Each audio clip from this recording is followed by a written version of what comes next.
दोस्तों नमस्ते प्रणाम। कैसे मान लो आप लोग? तो आशा करते हैं आप लोग बहुत अच्छा फॉलो। आज हम आप लोग के एक बहुत ही प्यारा उठान सुनाता नहीं। आप लोग के कैसे लगे कमेंट करके बताओ। लोग अगर हमारे चैनल पर नया हो लोग तो प्लीज चैनल की सब्सक्राइब करो लोग। वीडियो पसंद आई तो लाइक करो लोग। आई लोग गीत सुनी लो। अंगने में ठनगन मचावे ना नदिया, अंगने में ठनगन मचावे ना नदिया, अंगने में ठनगन मचावे ना नदिया।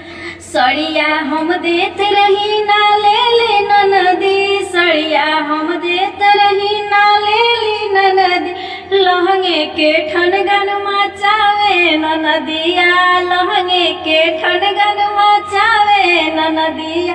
अंगने में ठनगन मचावे ना नदिया, अंगने में झगड़ा लुझावे ना नदी। मलवा हम देत रही ना ले ली नदी, मलवा हम देत रही ना ले ली नदी। हरवे के ठनगन मचावे ना नदिया, हरवे के ठनगन मचावे ना नदी।